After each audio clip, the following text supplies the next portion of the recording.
And we're live. Good afternoon and good day to you wherever you are in the world. And welcome to the 27th Time of the Writer International Writing Festival, brought to us by the wonderful, amazing people of the Center for Creative Arts at the University of KwaZulu-Natal.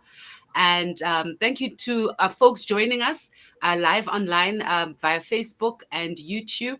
My name is Karabo Kgoleng. I'm a literary journalist, and I am extremely excited and honored to be hosting today's discussion, this afternoon's discussion, which is Echoes of Humanity, Tales of Struggle, Resilience, and Transformation, with Zaheera Jina Asvat and Costas Ayiotis, who are joining me online.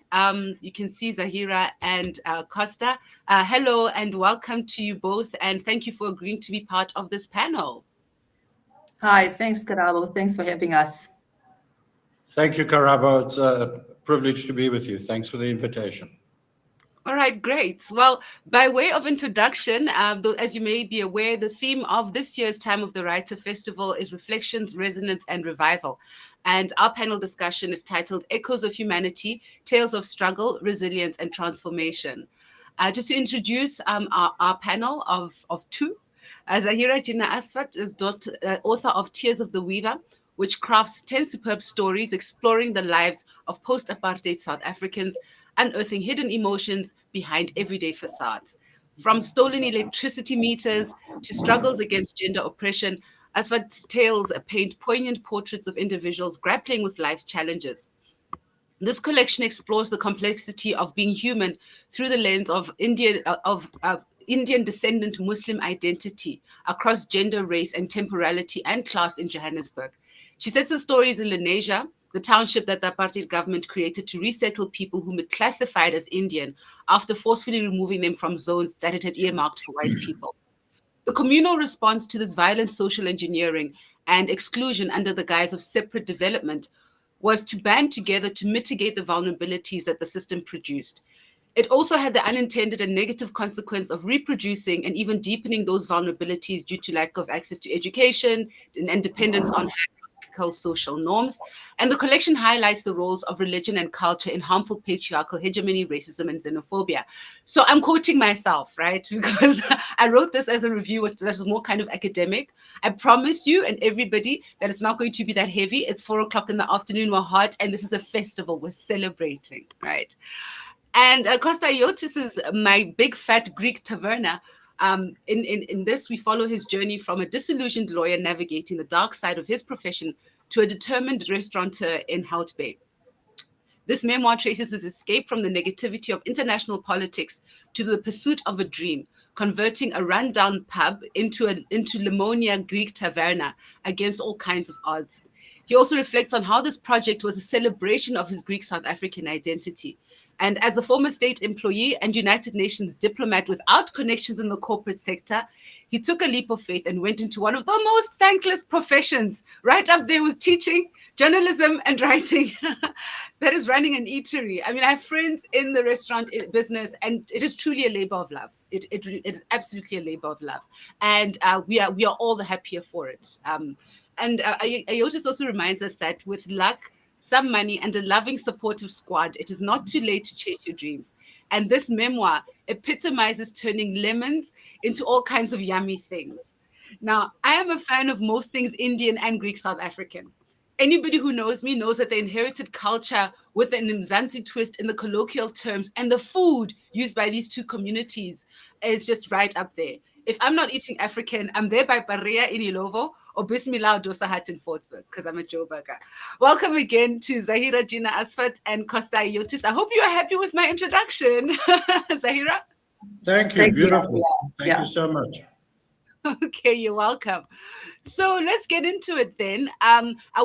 We will be taking questions. So as and when you want to comment, those of us who are joining us online, please do so in the chat box on the Facebook stream or on the YouTube stream, and I'll read them to you as and when it arises. And I'll also give some time towards the end of this discussion for you to also, for our panelists to answer any additional questions or respond to any comments. Now, this session aims to resonate with diverse human experiences, from post-apartheid complexities that characterize township life to the pursuit of a kind of bucket list dream in the enchanting landscapes of Hout Bay. I want to begin by speaking to the technical and process aspects of your writing, and then we'll move to inspiration and subject as combined, and how they informed the themes of this, how they inform the themes of this discussion: tales of struggle, resilience, and transformation. So I will start with you. I was thinking, do I go alphabetical order by name because both your surnames begin with A? But I will begin with you, Zaheera, and then Costa. And you're both answering this question. The first one is, when and how did you start writing your book? Okay, so I started quite a long time ago. It was during the time before I started working, actually. And I started crafting these stories from like a more personal point of view in terms of like the patriarchy, where I was coming from, my past history, the people I live with, that kind of thing. And I used to write every day. So one of my fellow authors, friends, Hinesh Vital, told me, you've got to write 300 words a day if you want to complete it. So I gave myself that task to do, and I just wrote 300 words a day. And it took quite a long time to develop into a short story collection. And so I crafted each story at a time. But I had 9 stories, and then I realized that I'm going to possibly need a 10th one to make it a short story collection. Yeah. Okay. 300 words per day. That's really good advice. I should actually follow that, because nobody seems to be giving me the secret to how they get their books finished. And I'm one of those who's guilty of having a manuscript that's waiting. And for you, Costa, when and how did you get about to start writing your book? Actually, I can relate to Zaheera. I can relate to what you just said, because I've been writing for more than 20 years, short pieces. And there was a previous book called Kiss the Bread about 3 matriarchs in a kitchen, a mother-in-law, a young mother, and a grandmother competing in a Greek kitchen. So it was a triage of chaos. So I wrote that about 20 years ago. In fact, when I think I'd sold the restaurant and I needed some therapy from the experience. But so the writing journey has been a long journey. But this, and I also relate to what Zaheera said about the 300 words. So I say, take the pressure off. Write a page a day. If you write a page a day, you've got 300 pages by the end of the year. So it's a nice way just to take the pressure away. This book, though, was started as a COVID project. It was towards the tail end of COVID. And it was an essay, a humorous essay where I was reflecting on my restaurant experiences. And the particular chapter was about the customers that gave me a hard time. Because the good stuff is often not funny, but the bad stuff is funny. So that is when I sort of vented a bit in a humorous way about the kind of things I would want to say to some of the outrageous comments I'd hear and my waiters would hear, but I couldn't. You had to be diplomatic and polite. So it started during COVID, and within a year, the 300 words a day worked. Excellent. Yeah. And your fellow author, Shafinaz Hassim, says, delighted to be watching. Fantastic panel, and congratulations to Zaheera and to Costa on your courageous writings. And congratulations, Zaheera, on Tears of the Weaver, making the shortlist for the for the National Institute for Humanity and Social Sciences Award. I mean, that is just, it's so remarkable. You're in stellar company, so kudos to you, Thanks. I love it when people win. Great. So going on to the next question, and you've alluded to this, but in terms of just the structure of your work, do you follow a particular guide in constructing your narrative arc? That is sort of exposition, rising action, climate, falling action, resolution, that kind of vibe? Or are you simply just gifted like that the story just comes through you or comes from you? Okay, so I think that I didn't really design it. But what I found in the process is, and I also found this in the editing process, is that we can craft the characters and change the story any way we like. So I think I did that, but I didn't craft the stories as such. I knew what I wanted from that story. So I knew what type of message I was looking for in the story, like across the collection as well. but I didn't craft each story from that type of perspective. I didn't know that kind of detail. So I just started writing, wrote how, brought the characters in. For me, I think I wrote in the way that, like, the type of books I like to read. I like to read books that are like very detailed, where you get into the character's head. So I try to do that with my characters. And I think then the stories just like kind of like took, I wouldn't say they took a life of their own, because I don't know how to experience that as yet. But I think then I kind of crafted the story as I went along, but I didn't have a plan from beforehand. No. Okay. Okay. I think it's remarkable because with a collection of short stories, every single character in each short story, whether protagonist or not, was so unique, even though they were bonded by coming from a particular social and cultural background and religious Yes. background. But the individuals are so unique that they didn't just live up to tropes in non-complex ways. So really well done on that. That can't that Thanks. it looks like there was a lot of skill and craft and effort and intention going into that. As you can tell, I'm a fan. And then, Costa, in terms of how you construct your narrative arc, because yours is a memoir, it's not like an autobiography at the beginning, middle, and end of your life, but a particular period in your life where you're making big decisions. And it was a time of great change, not just in South African society, but in the world. So in terms of how you frame it, how you framed it, and where you chose to bookend it, and how you made it kind of follow that arc, was it something that you had to like plan meticulously, or were you lucky in that things fell into place relatively simply? Yeah, great question, Karabo. So it is really, the nature of the book is a bit episodic, but as you say, there's a timeline, and it ends at a specific point. So it's a bit of a retro memoir that looks back. So if you had asked me to write it 20 years ago when I sold the restaurant and sort of changed career again, I couldn't have written it then. It had to marinate, and it took all these years for somehow the memories to come up. I think a writer needs imagination, you need memory, and you need observation skills as well. I think those three things have helped me. Certainly in the restaurant, the observation skills of observing, being that fly on the wall and watching things unfold. But I think I had a specific timeline where I had to speak about being a lawyer, being a diplomat, and then the restaurant. So they were like those three parts, if you like. So that kind of, I didn't have a plan or an outline, but that sort of informs what you do. You have that timeline. And then your publisher and your editor says, don't forget the New York chapters, but then you get carried away with those, and we have to cut them. I mean, we actually cut almost an entire book, because then we were looking at two separate books. The New York years versus the restaurant. The story is really about the restaurant. So, but because it's almost episodic, they were almost, you could almost say they were a series of connected short stories or vignettes that sort of, the one flows into the other. I mean, there's something kind of PG Woodhousey about it. Not quite, but it was giving me that kind of energy. And I'm really so glad that you did not make lawyering and and diplomacy your entire personality, because those personalities can be dry and boring. That Thank you. I think it's the Greek flair, and that really comes into that, and the color and the food and the enjoyment of life.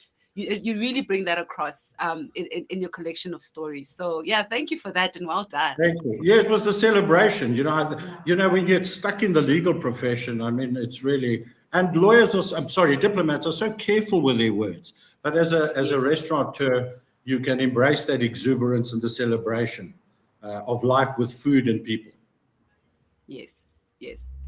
Now, you mentioned that, briefly towards kind of your writing practice, that, you try and commit to putting a certain amount of words down per day. We've spoken about like that approach, how it benefits you. But where do you think there's room for improvement? And are there any downsides to having a kind of strict, I don't want to use the word rigid, but a kind of, to having a routine in terms of your writing practice? So I think that I need to follow that routine practice now, especially in academia. I need to go back to that. But also I found that I didn't actually sit down at a table and write. I had young children at that time when I started. So I would just use my cell phone and just type up things while I was busy doing whatever with them. So I found that also helped me, that I didn't have to have like a specific space to work in. Whereas now with academia, I work within a specific space. I need to adhere to the 300 words. Maybe I'll get some more academic publications out. But the thing is that I think having those 300 words, working with a focus, helped me move along, because I don't think that book would have ever gotten done, like those short stories. I think that's what I think that was the best advice that I was given. Yeah. And for you, Costa?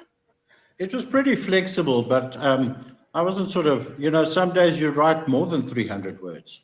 And some days, life gets, you have other things to do. I mean, we haven't given up our day jobs. So it's not like you're a full-time writer and you have the luxury of being a full-time writer. And I would give that advice to any young writer: don't give up your day job, but do fit it in. And for me, the morning pages, I think writing in the morning, having my coffee, and like Zaheera, I don't have a specific desk or specific place.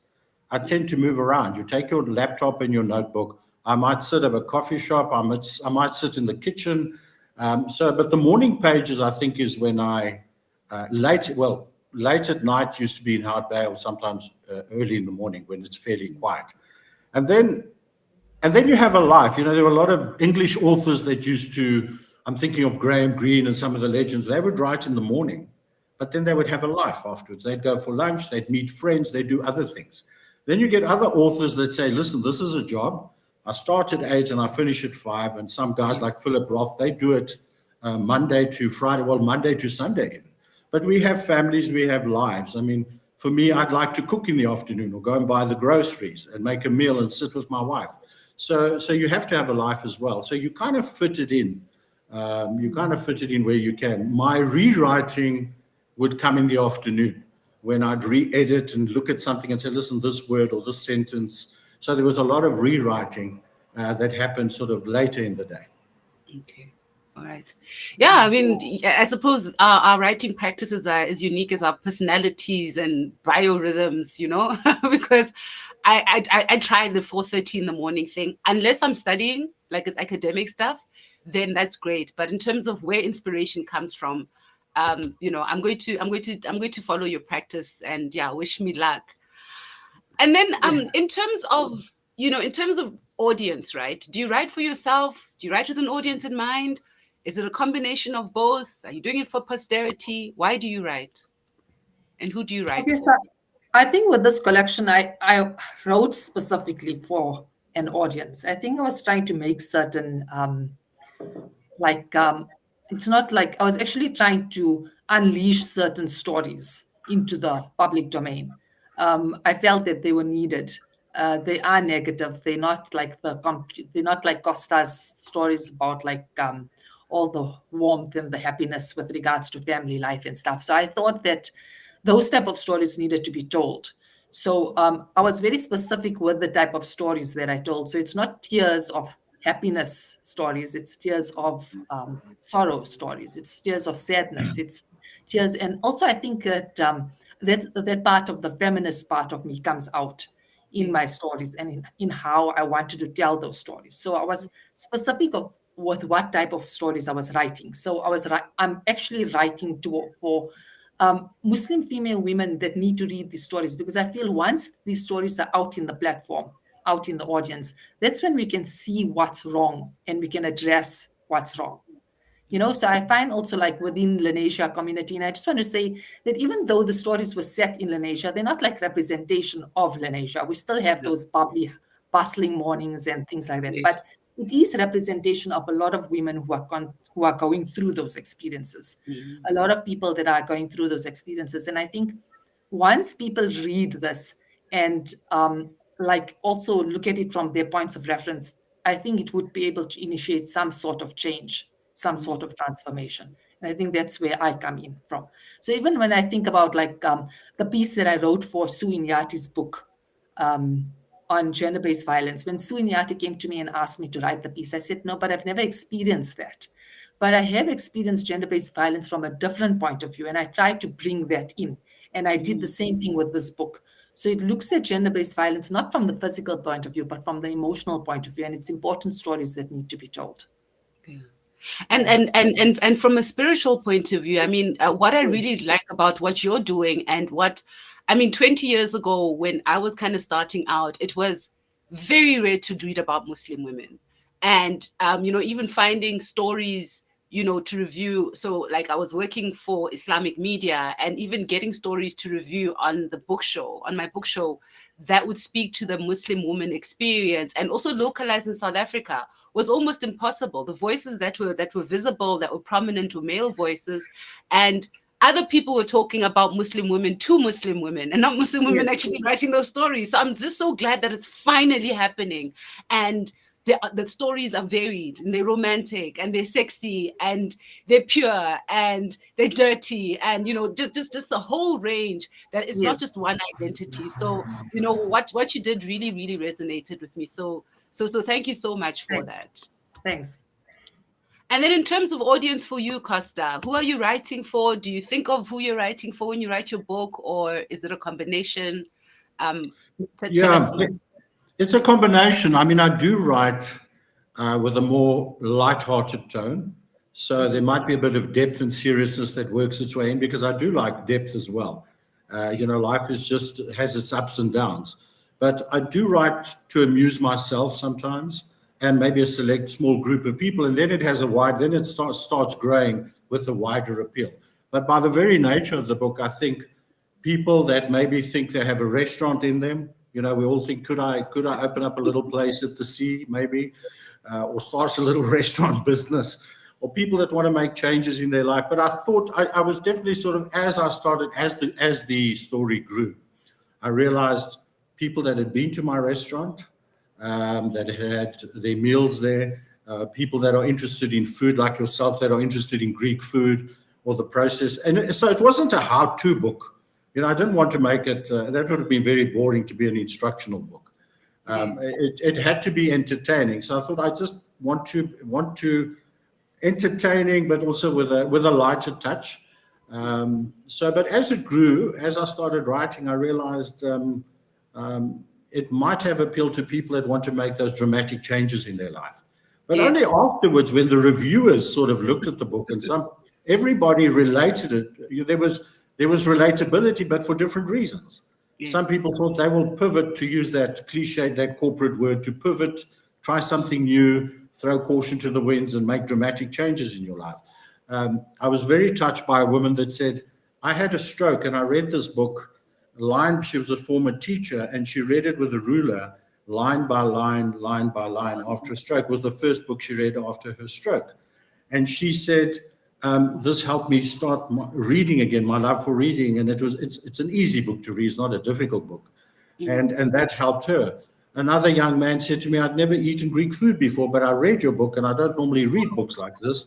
And I went and had my first Greek meal in a Greek restaurant. So it kind of, yeah. But food is definitely a theme, the Yeah. food and the restaurant thing. So that would have an appeal to a certain audience. And I mean, the role of food in both your books is, it's something to celebrate. It brings people together when times are tough, and it tells of history, right? In terms of the origins of certain meals and the roles that those meals play in the cultural life of people of a particular diaspora, right? Because both of you represent a particular diaspora that has very interesting things in common. It's patriarchal, but the women rule the kitchen. Culture, food as a point of celebration is also a very emotive topic. I mean, people can get, families can break apart because of food. Friendships can get injured if somebody decides they're going to be, hell bent on following a particular diet to the exclusion of others, and all those kinds of things.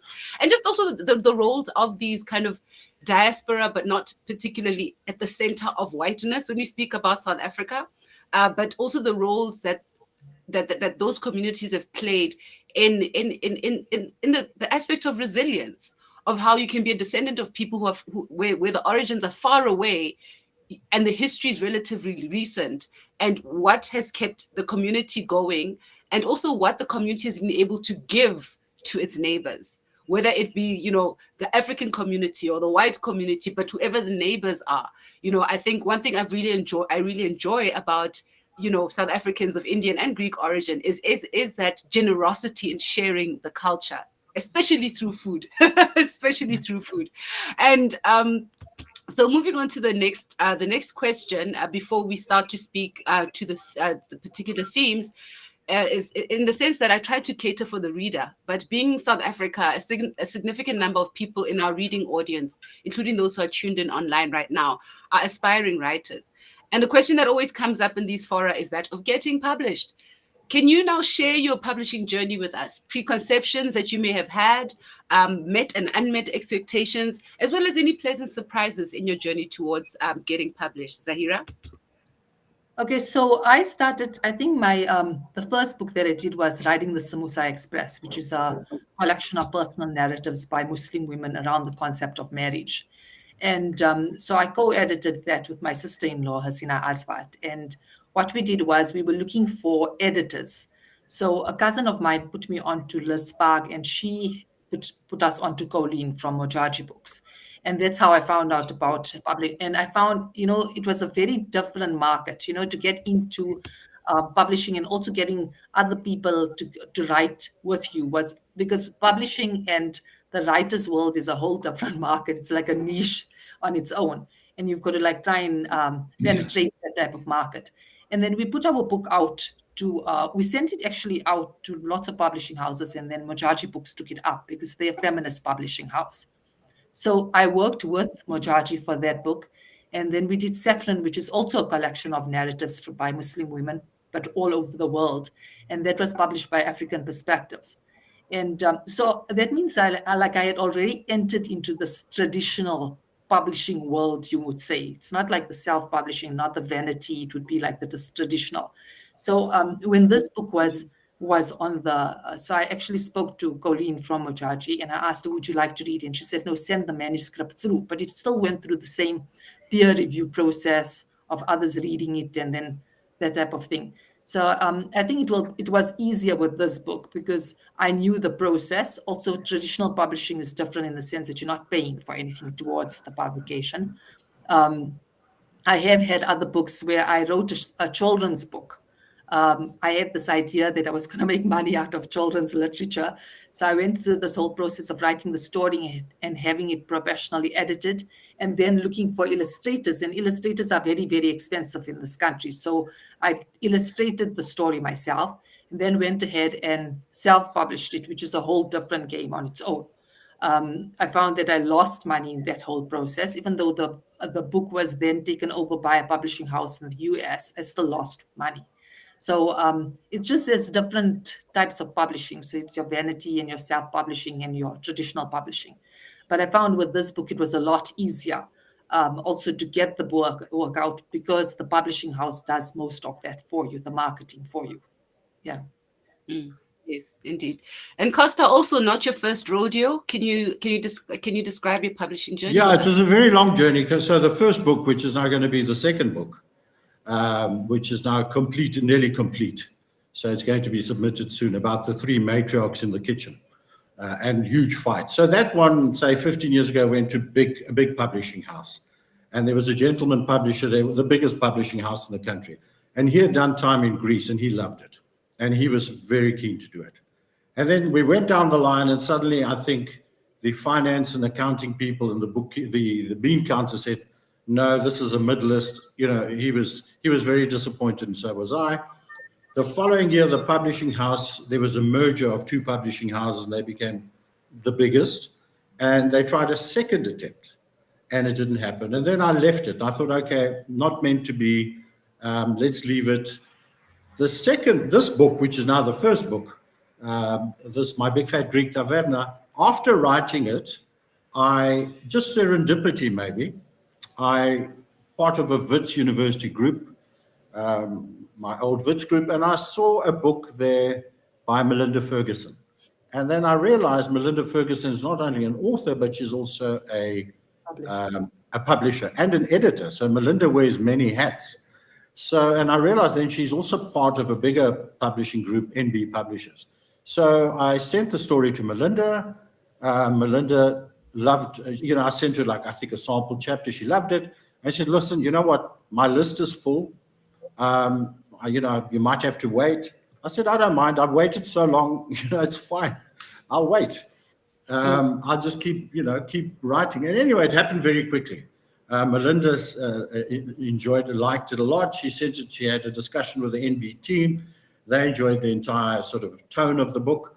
And so the second publishing journey was very quick, actually, from writing to editing, about 2 years, the entire process. And then, of course, Melinda got actively involved, which is wonderful to have a writer who's also an active editor and a publisher.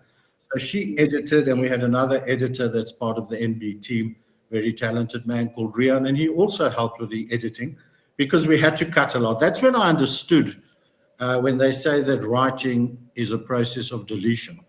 That's when I understood. As a lawyer and as a diplomat, you get trained to write about a lot of detail, but that can tire your reader, so you don't leave much for the imagination of the reader. That iceberg theory, leave the tip of the iceberg, and there's a lot. Allow your reader to see things or read things in the story. So the editing was very important to tighten the story and then obviously pick up the narrative pace. Yes, that's the irony with writing, right? Is that, you must show and not tell, even though you're using words. Yeah. And then leave it to the reader to start exploring the picture, as it were. So so as everyone should be able to tell by now that, the process of getting published or finding a publisher, even your journey to how your book gets out there, there is no one hard and fast rule, except great deal of editing, really good marketing, like solid editing and good marketing, and finding someone to invest in it, because there's that joke in the publishing circles that in order to make a small fortune in publishing, you need to start with a large one. So you need people with deep pockets who see the intangible cultural value in posterity in publishing books.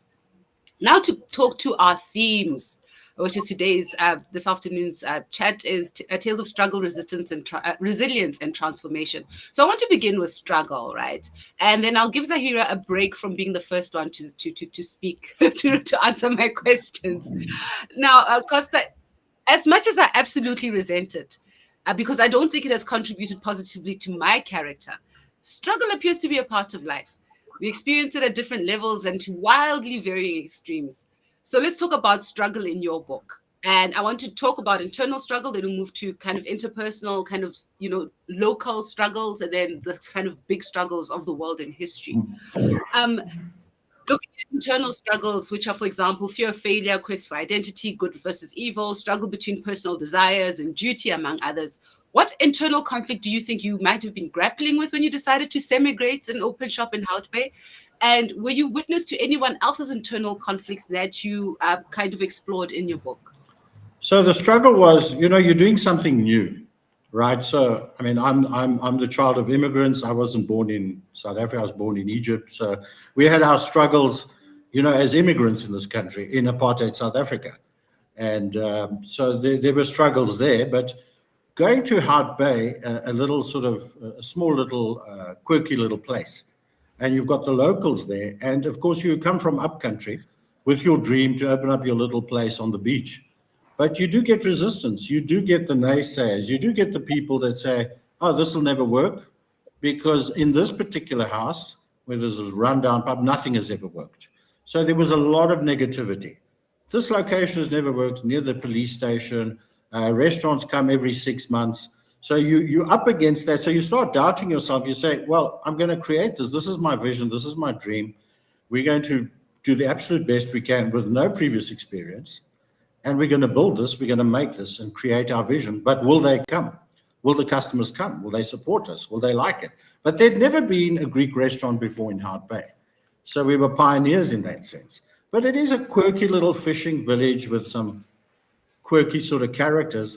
And you get your bar flies that sit, retired people sitting in the bar drinking from early morning, and other retired people. And there was that you have to struggle with that negativity and stay positive and stay true to your course, stick to your vision, and know that, you know what, I'm going to do the best I can.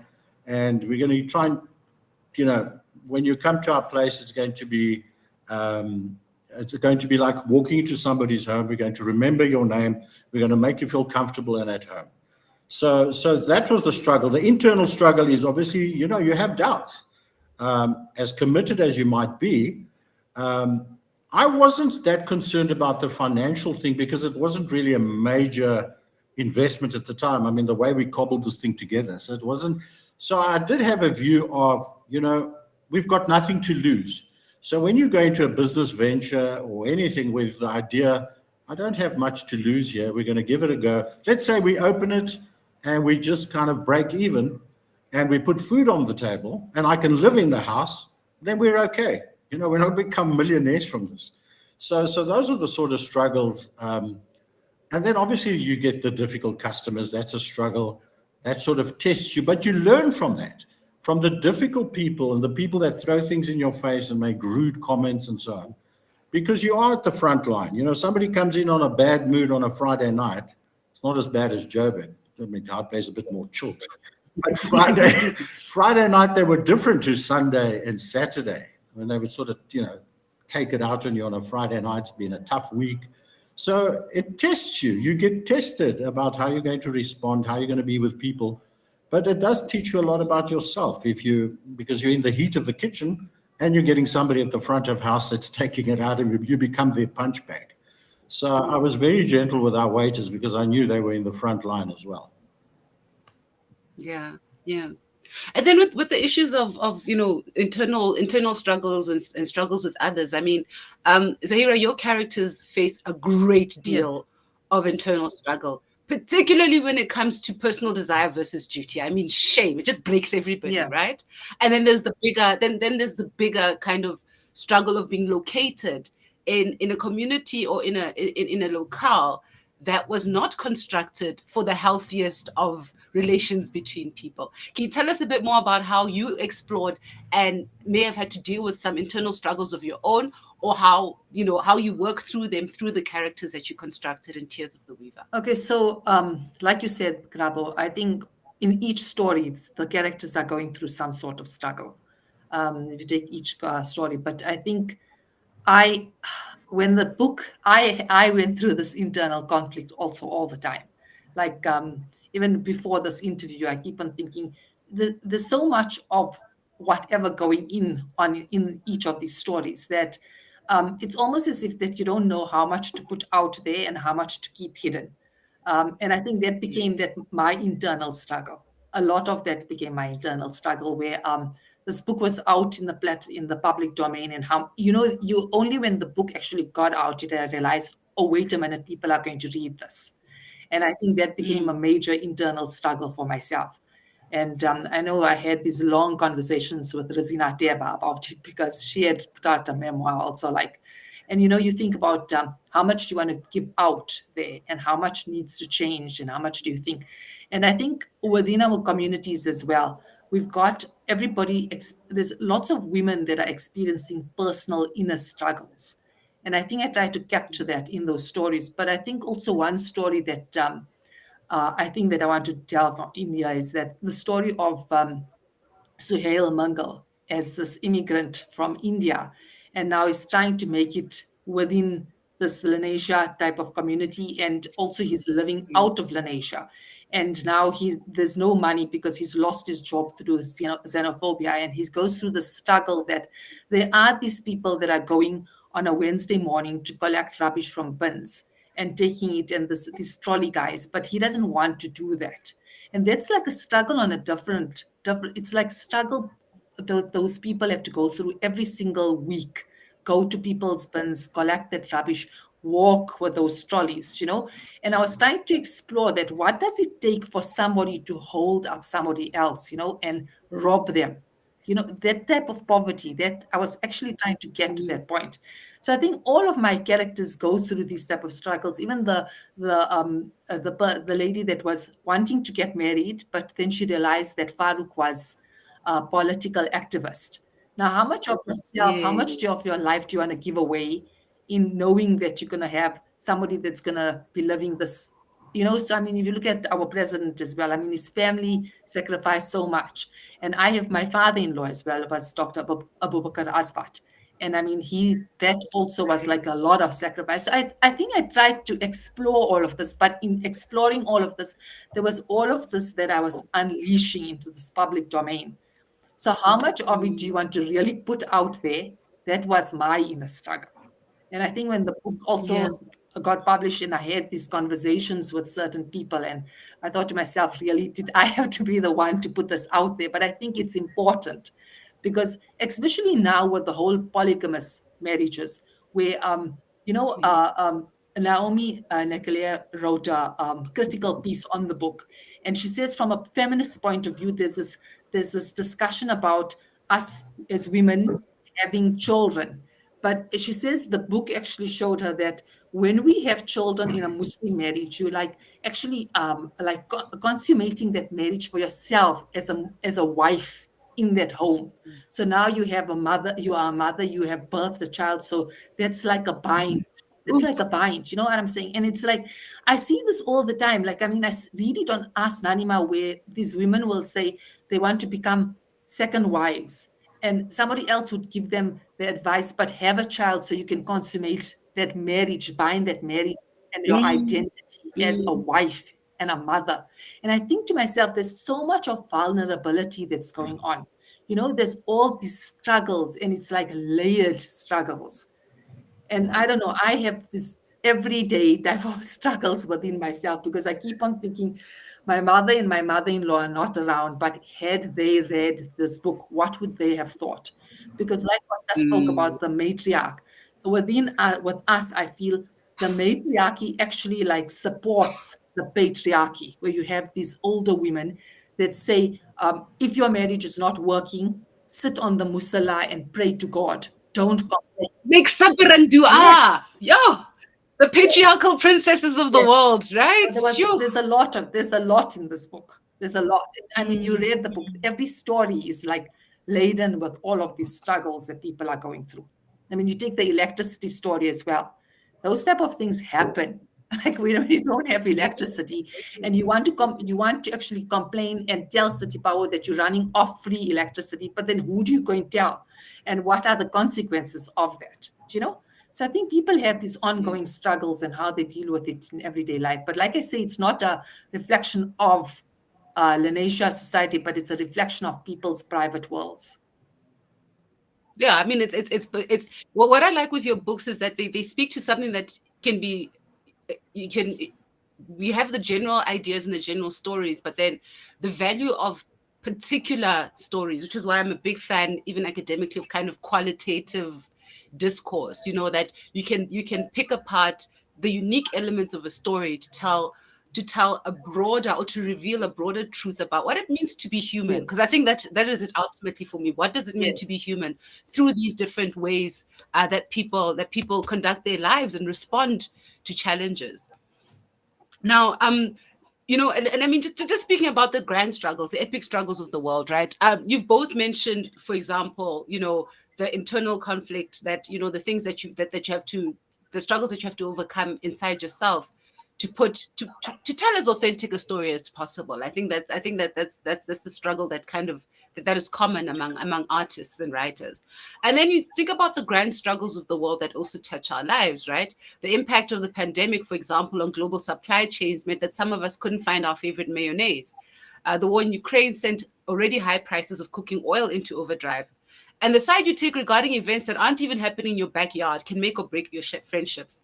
In Tears of the Weaver, Zaheera, you alluded to, the activist, and it was how fees must fall had intimate repercussions, and the struggle between, your religious obligations and whether fighting struggles that are outside of yourself, that are political, is part of your religious duty or not. And the answers are as varied as those who give them. And then, stories about the origins of globally popular food like yogurt often come up, and not without emotion. But what are your reflections on how the epic global struggles touch everyday lives of the characters in your books, and whether they impact your approach to writing? When you think about, how do I locate this in global history when I'm telling the story? Or is it something that comes that reveals itself in the work, Costa? Yeah, so the historical context. I mean, I'm a history student or a history buff, and obviously, as a former diplomat, one of the decisions that I made to leave diplomacy is I thought it was a lie. It was all based on hypocrisy, and it was based on the great game that the powers play, pursuing their national interests. Whether it's Russia, China, or the United States, they are pursuing their national agenda, and countries, small countries, particularly in the Middle East, are the collateral, well, the terrible word because we talk about human lives. So I had first-hand experience at the United Nations, the Security Council, with the first Iraq War, which was a manufactured war that was created, I believe. And so was the second one. It was even more blatantly manufactured to pursue certain agendas. So I have a huge distrust of any of the great powers because of the way they trample and destroy and kill human beings with their wars. We can just see what's happening in Ukraine. We can see what's happening in Gaza at the moment with the big power agendas. So I always love to put the historical context in. When there are shifts and there are pivotal moments. There are years, 68, the millennium. There's certain years that are pivotal years. In 68, you had the assassination of Martin Luther King. You had the assassination of Robert Kennedy. You had wars and upheaval in student rights in Paris. So you can look at any. So taking, I think, as a writer, I like, and I've done it in the second book as well, to bring in that historical context, what's happening in the world, and how do maybe more so in the second book, how does the writer or the characters in your book relate to that crisis? My father would say, "Oh, there's been in 1974 there was an invasion of Cyprus." I say, "Oh, it's the CIA again. It's the Americans again. They're starting their nonsense." That's how we used to see things. So historical context is very important for me to place it, and it does have an impact. It does have an impact. Maybe some people have an approach. I'm living in my little world. I've got my head in the sand, and that's out there. It's out of my control. But I think if you just read, if you see the devastation it has on human beings, it has huge impact on people's lives. Yeah, yeah. And for you, Zaheera? So I think that my stories came from so they set, even though we in post-apartheid, we still within apartheid. If you look at the way Lenasia has been placed, I mean, we don't have our streets have not been planned well. We all over the place. We are actually wondering where extension 12 is because we've got extension Yes. 1 to 13, but we don't know where's extension 12. So I think that that's where. So that was also something that I grappled with because I can always put out these stories as stories on their own, but I think the context becomes strong once you give some sort of context. That's when you're the historical part of it all, and I think that's what makes this book it will resonate with more people as well. Because it has a historical point of view with being post-apartheid. We're still sitting within the same struggles that we had pre-apartheid, if you look at it in terms of segregation, racial segregation as well. And I think also our stereotypes that we still have about people and our racial type of segregations, we still have all of that. I know somebody even asked once on the Good Books Appreciation Society page for a book. A student was coming from the US, and this person had asked for books relating to South Africa that would help the student. And we don't actually have stories that we have stories that are cultural, and we have because I think we still a very segregated nation. Like if you look at South Africa, so I think so our stories are different per place and time. I think, yeah. Yeah. Yeah, definitely. And just in terms of another one, like great events in history, right? Global history. It's like, why reading stories about the partition in India and Pakistan should matter to a South African reader. When you look at the dynamics of migration and why certain groups of people are here Yeah. and why others aren't, and looking at that kind of shared histories that bind us all, I think, and how they have impacts, intimate impacts on our lives. And then looking at the issue of resilience, particularly in terms of the value of kinship ties, whether it's blood ties or religious ties or cultural ties, or just even careers, those who have been lawyers, those who are writers. Tell us about how your work deals with the role of kinship insofar as it mediates human relations, and how do the various kinship ties between many characters in your respective stories, your memoir, your short stories, in Zaheera's case, influence the kinds of lives that they have.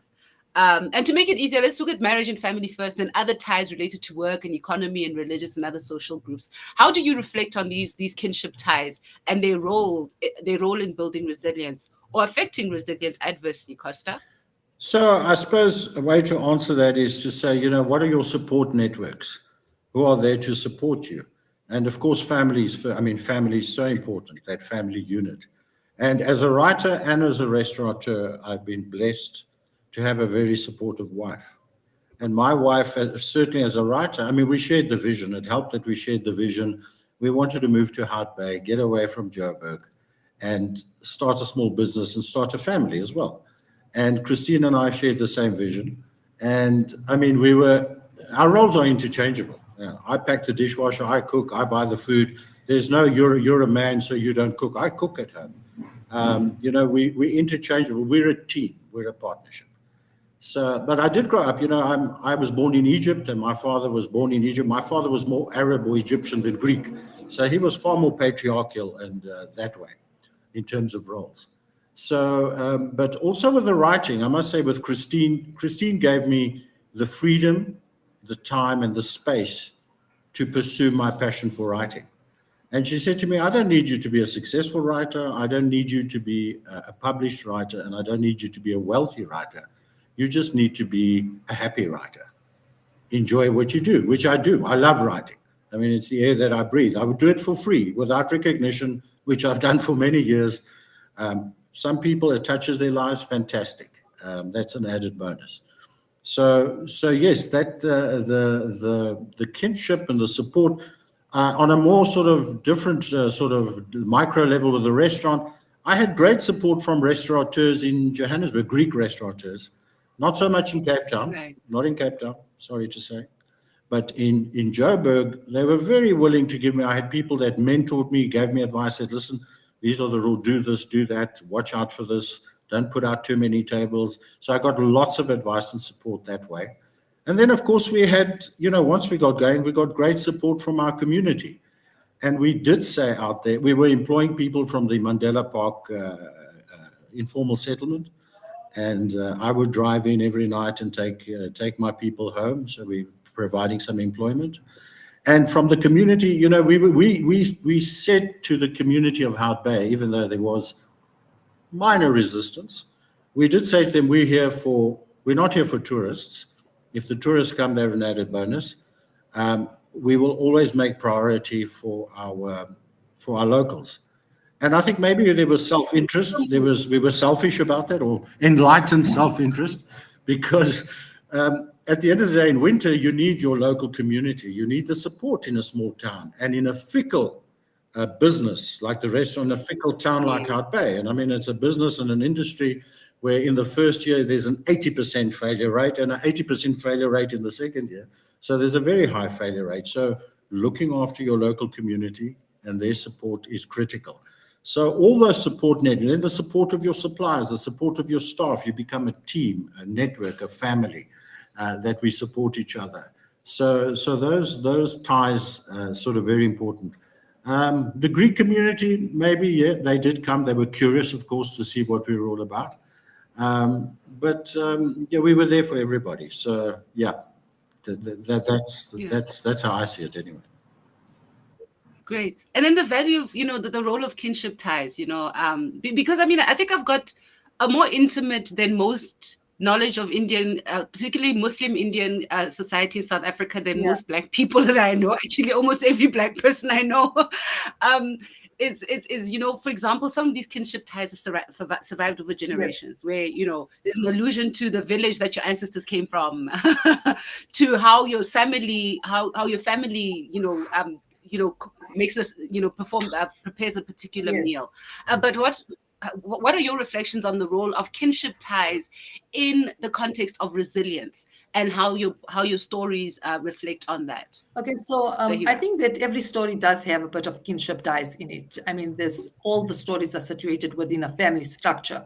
That kinship, I don't think, because there was sometimes those conflicts between the mother and daughter ideas that I tried to explore. So, like you would get that in the very first story where the mother wants for Isa to get married because that's the ultimate aim, but she wants to actually be a businesswoman. So I think there was that sort of there was that resilience from both sides, but also that there was like a disturbance, something, that, and then like if you look at the second story, where we had the next door neighbor Nomaweto and Juleka, they were friends, so Mm, like they mm, relied on each other, they discussed things, and also there was a lot of things that were something that they shared. It was things that they shared about their hardships in life, and they relied on each other. So the kinship wasn't just only within the family, but it was also across. And when you talk about the different cultures, like um, I have the one story where the boy Farouk was Cockney, and that's like a different way of looking at how they eat and their culture. And the father actually brought up this whole thing that him being a butcher's son, he works in a butchery. So that also created like this whole different dilemma of maybe we see you as less superior, but a little bit more in, mm. that kind of thing. And also like so I think I explored that, but I don't the kinship wasn't too strong with the mother-daughter relationship. There was that type of disturbance that happened where it's also the older generation, what the older generation expects in relation to the more modern generation. So like I was having Mm, this discussion mm. with my father, and he was like saying, but it's still like when you feel your daughter is married, then she's protected. And I said it's not the same anymore, because you bring us up protected, but when we actually go out there, we're not really regarded as that within our own homes. So there was all this type of conflict that I tried to explore, where the parents wanted their daughter to get married, and it wasn't the same thing for her. So that kind of, yeah. I hope I'm answering that question. I don't know. Yes, you are. You're doing so beautifully, and I think, moving from, that resilience to the issue of transformation, is that, we're running out of time. But I think the role of literature in transforming our inner worlds, as well as how we relate to each other, is that literature does build a new kind of, kinship tie, which is basically about, the fact that as human beings we are stronger and we survive better when we're together. And I think literature is one of those ties that I think can bind us in beautiful ways. I mean, look at the three of us. What are the chances that we would have been sitting together in this virtual room if we weren't readers and if we didn't have an appreciation for writing? Sure. I think that is transformative itself. But your final comments in terms of your thoughts and what you've taken out of this conversation of resilience, struggle, and transformation. And I'll begin with you, Costa, and end with Zaheera. Yes, thank you. So struggle, yeah, there's a struggle to write a book, a struggle to write a business, to try and keep it all together. We live in anxious and uncertain times with great confusion. So our younger generation, need role models. They need hope.